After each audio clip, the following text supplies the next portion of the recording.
It's our pleasure now to be joined by Rob Rang of NFLDraftScout.com and CBSSports.com. Rob, thanks for joining us this evening. How are you? I'm doing well.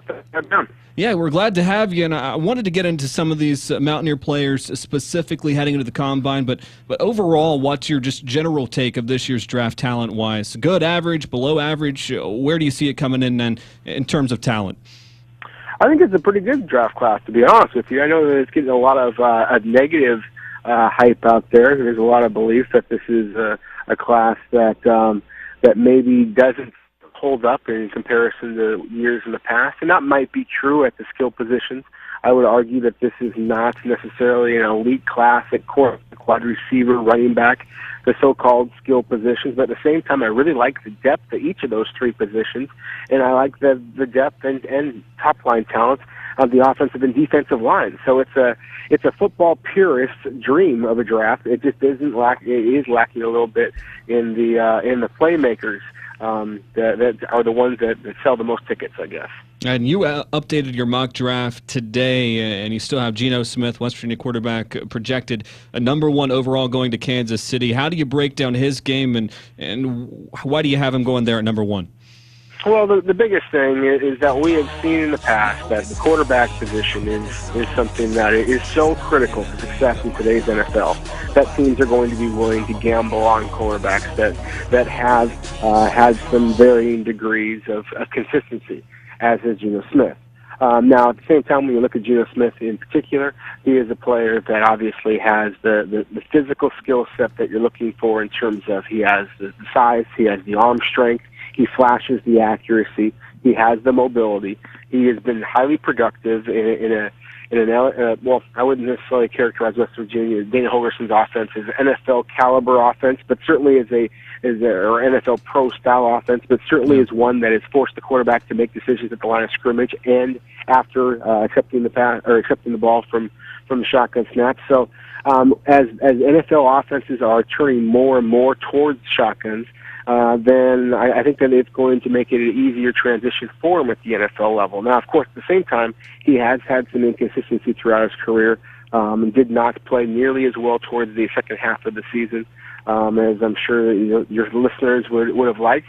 But at the same time, again, because of the physical potential that he possesses, because of the fact that NFL teams are increasingly willing to gamble on quarterbacks who do have physical traits worthy of development, and because the Kansas City Chiefs in particular are a club that has now a head coach, Andy Reid, who is known for producing or for developing young quarterbacks.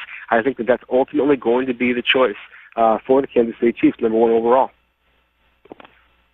Yeah, and if not Kansas City, what would be the next couple of teams that you would possibly see in the mix there for Geno?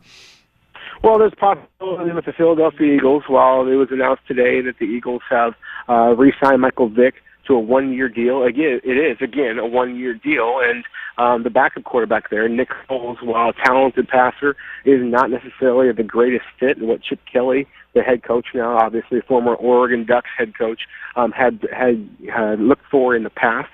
So Geno is athletic enough to potentially fit there. That's #4 overall. Arizona Cardinals are a club that absolutely needs help at the quarterback position. So that's a possibility. Jacksonville Jaguars could potentially need some help at the quarterback position. So, when you break it down, there's several teams, the top 10, 11 picks of this year's draft class, that absolutely need help at quarterback. And again, while Geno Smith has been inconsistent, especially in the second stage of his senior season, he has those physical traits that teams are willing to work with.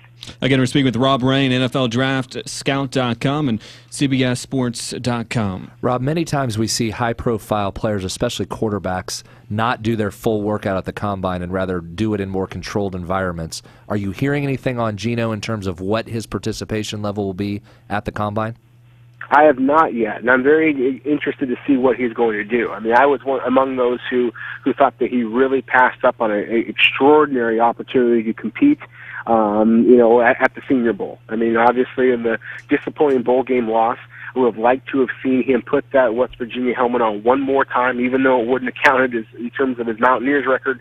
It would have been a nice way to end his collegiate career.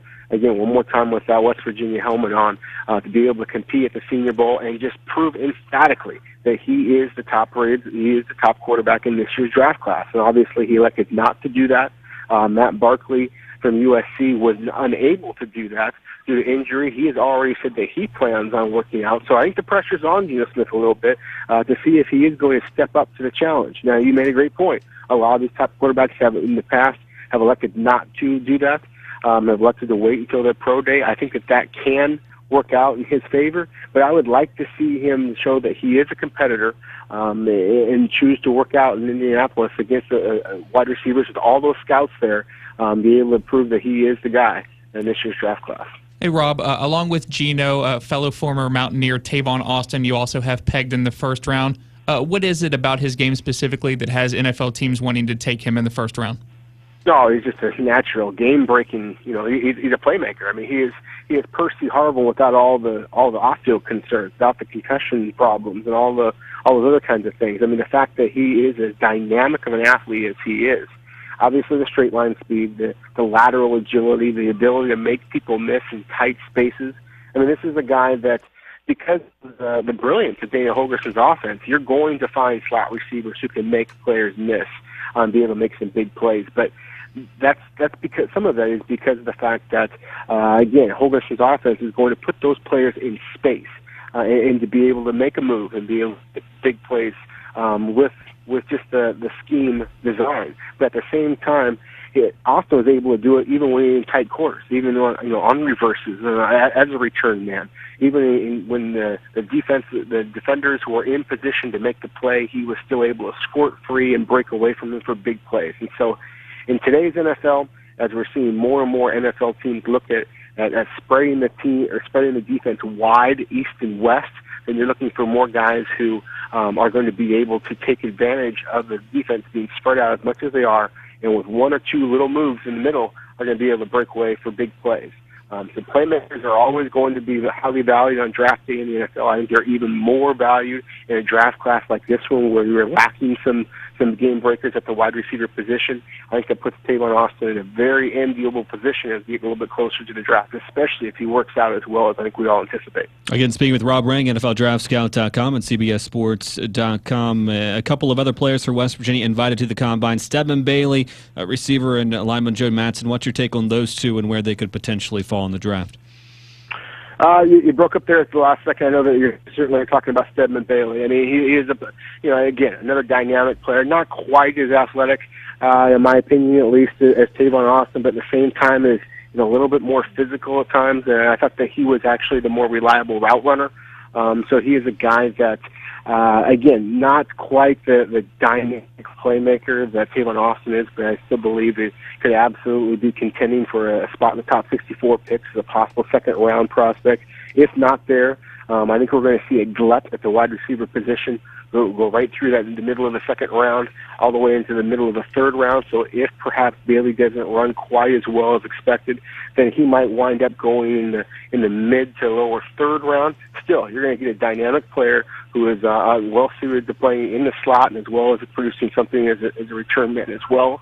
So you got to like that type of versatility. And then again, I'm assuming you're talking about the center. Joe Madsen. Exactly, and Madsen, a good football player. The fact that he was invited to the Combine, and it had I thought a solid, not spectacular week of practice at the Senior Bowl. I got a chance to watch him up close and personal. A guy that struggled a little bit with some of the bigger defensive linemen in this year's draft class at the Senior Bowl, but at the same time, you kind of expect that.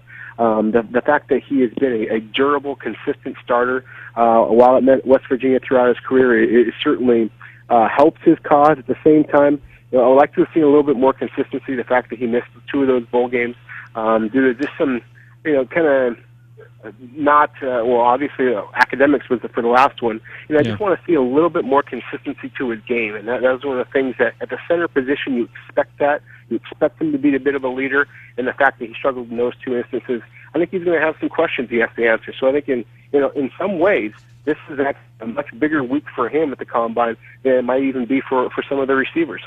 All right, good deal, Rob. We really do appreciate the time and the insight, and we certainly encourage folks to follow your stuff at NFLDraftScout.com and CBSSports.com as well. Thanks for having me on, guys. I appreciate it. All right, thank you. There you go, Rob Ring, and good take from him on those Mountaineers as the Combine's coming up later this month.